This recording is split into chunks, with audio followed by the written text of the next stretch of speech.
Well, there's 100 new pennies, 100 new pence to the pound. Café. Restaurante.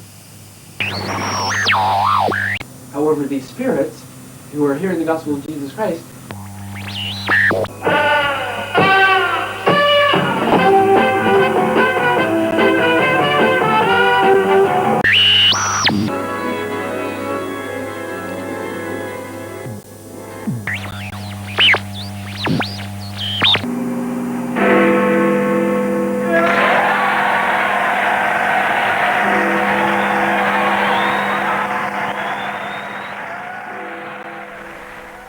Gentlemen, the Millennium means carpets. Ours isn't just a bandwagon, it's a duty. Duty? Yes, duty. I'm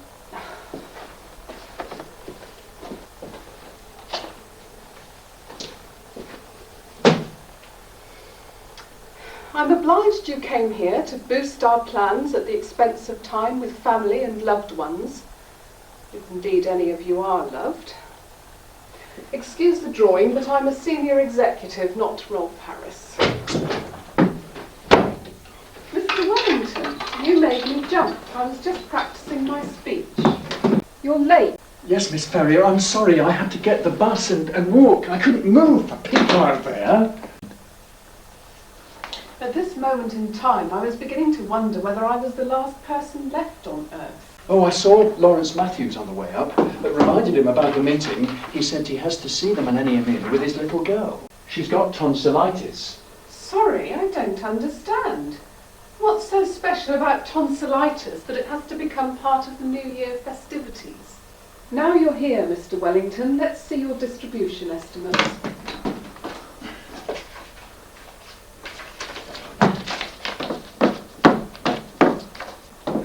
Try not to echo too much. We are in a rather empty room. I still haven't got round to buying a computer at home, so I had to use my old Olivetti typewriter. It took a while, but it's all here. Didn't you fancy a worldwide party then? Well, someone had to work. I've no ties. Maybe I need a good wife. At your age, Mr. Wellington, I'm sure you'd settle for a lousy one. Well, But you're above that. I won't patronise you by promising you're going to find one. Do you like my drawing? what is it? The result of not taking art as an option. You know, Mr. Wellington, I hate options. The Soviet Union had it right. Our loving director, Mr. Reynolds, persuaded me to call this an optional meeting. What kind is that? Well, by my estimations, Millennium design carpets featuring images from the last 1,000 years can be totally distributed in the north by April Mr. with Wellington, targets. Who are you talking to? You, Miss Ferrier? That's very sociable of you, but no one else appears to be listening. Oh, yes, quite. Some of the others said they might arrive after the fireworks. The whole future of Easylay depends on this promotion. No competitor has even thought of such a concept. If it's any consolation, my landlady is considering an advance order. My only consolation would be my other 10 colleagues trooping in, preferably 3 hours ago. It's 11:45, so let's start. What the heck? Is that a firework? I think so, Miss Ferrier. And I suppose on television people like Clive James and Angus Dayton are jumping around. Do we have a telly? Yes, it's in there. And it can stay there, unplugged. Now that I have your attention, thank you all for coming. It isn't often that Mr. Reynolds entrusts me with an out-of-hours meeting, but this one is different. Very different. When I called this meeting, I put my best come or I'll get very upset face on. Mr. Wellington, I'm very upset. You must be, Miss Ferrier. I'm afraid I put your estimation last on the agenda. Oh, that's fine by me. So, let's hasten the process and bring 20th century business to an end with a bang. Will those of you who can't see because they're not within 20 miles, please come to the front. Now, pay attention. Last year, despite my protests, Easy Lay marketed the flamingo tableau design. Now, I'm cool enough to know that we would bomb with that one, and bomb we did. I may be a senior executive, but not senior enough to stamp on that one. I understand the chairman likes flamingos. This explains much. He also likes a great many other things you wouldn't want on your living room floor. Maybe you would. But I digress. I told Mr. Reynolds the project was frankly pathetic rather than exotic. So this time we came up with a joint idea. Pictures from the last 10 centuries reaching out across your floor. Nice, topical, newsworthy. And that, my friends, is the release date. Can you imagine my joy at seeing how enthusiastic you all are about the launch? Let me tell you all your allocated duties. Lawrence, with his tonsillised tot, can board himself up in his precious house with his precious family and be bought posted bread and water for the next 20 years. Mark, you randy sod, you can staple your groin to an express train, and for the last time I do not have childbearing hips. And Timothy, I hope you spare a thought for me in my schedule, and that a firework from your display goes right up your shirt. Sit down, please, Miss Ferrier. You've taken this personally. I can see that. You need a drink. I'll get a bottle from Mr. Reynolds' office. I suppose he's not trying to seduce me. No, he's too homely. Oh well, what the heck.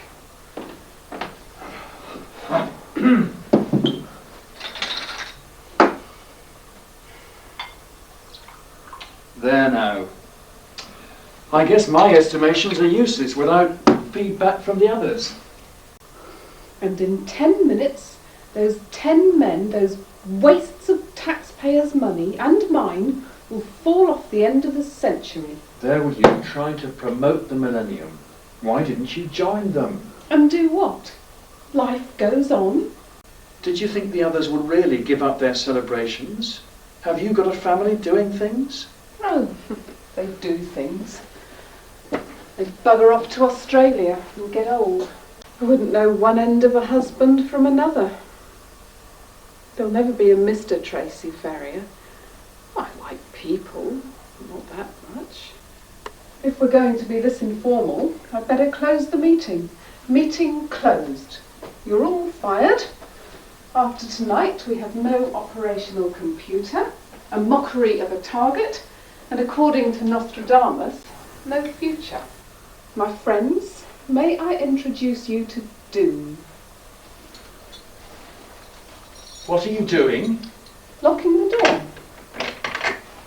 You need to think about this situation in seclusion. First, we go through the motions. What's your first name, Tony? Tony. Good. I had to ask. Can't be seen to be showing too much interest in my employees. What friends I have, call me Tracy. What did you want to think about? Disappointment. It's all around us. It was the 1950s American dream to make contact with life on Mars. Better still, to shoot at it. And the best that the red and very dead planet can do 50 years on is offer the possibility of water millions of years ago. You're very clever, the things you come out with. I've always thought that. Years ago, I promised my friend Sharon that I would be the toughest, the wittiest, the brightest, the cleverest. And for all that, here I am. Good time girl missing the best good time of all time. Tracy, everyone's going to feel the same as usual after the night. All this fuss doesn't bother me. Nor me, until now. But consider, the rest of the world is thinking of nothing else. Doesn't that stir something in you? What do you want me to say? feel lonely and afraid of the new world ahead? Tell me why. Perhaps a little exercise will help. We need some seasonal adornment. Wait here.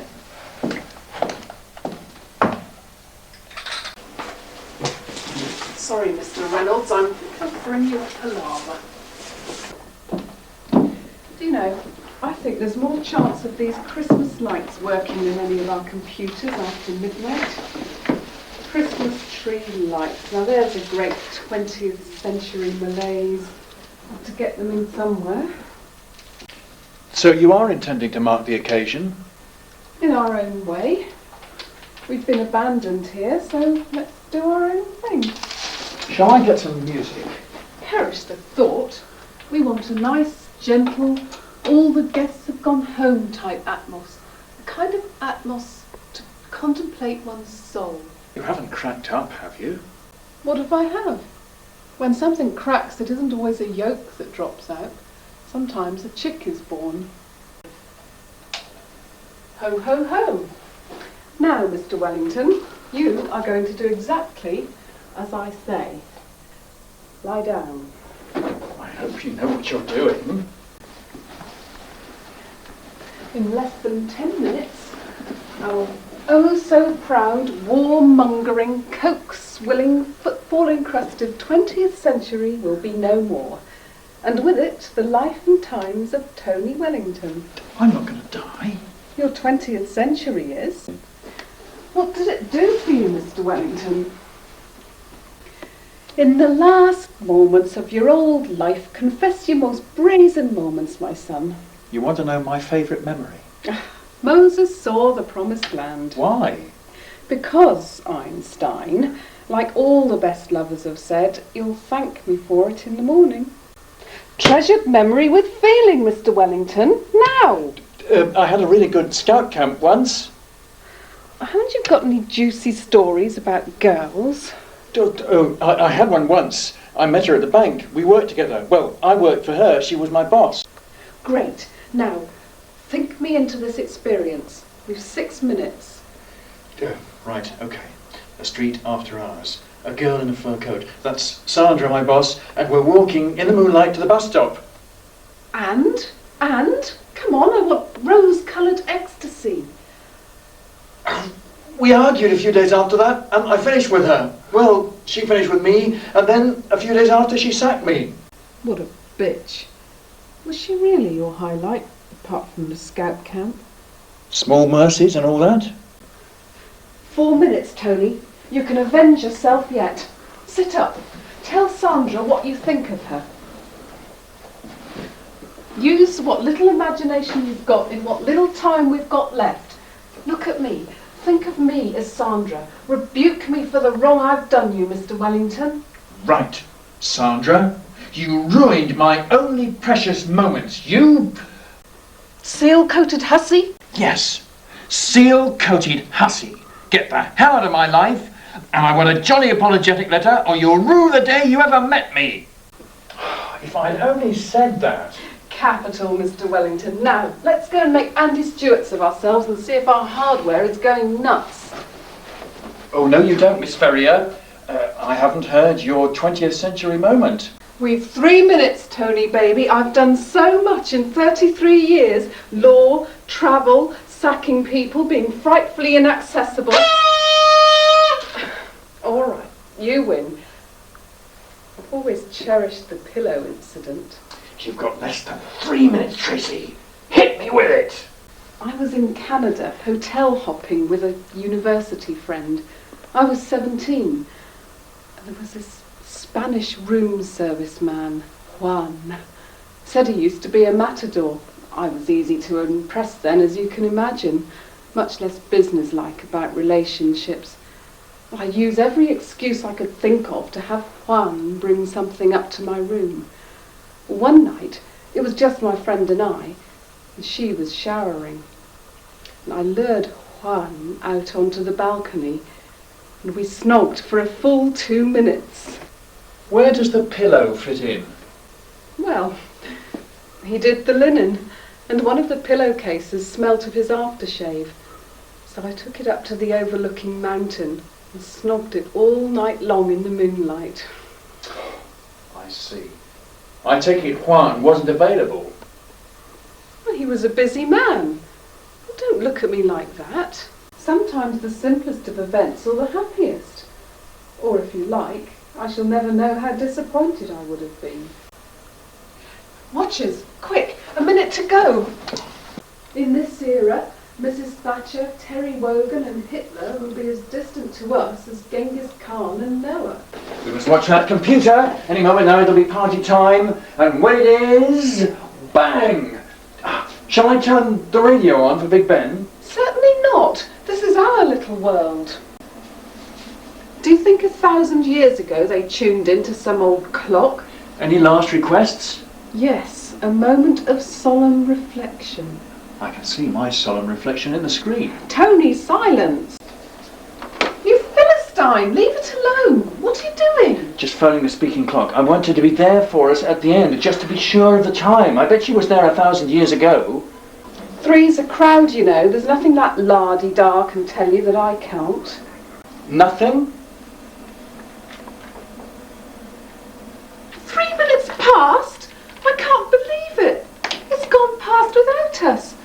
My wonderful hardware has goofed. Or the speaking clock has. She's only a machine, you know. We may never know, Mr. Wellington.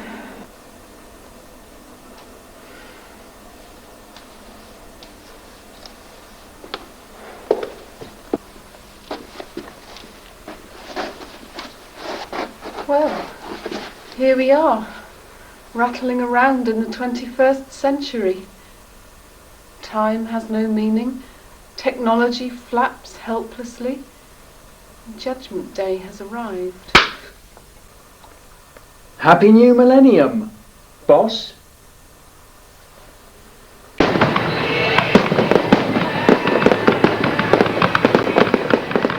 ready for this. Calm yourselves, everyone. Listen to this.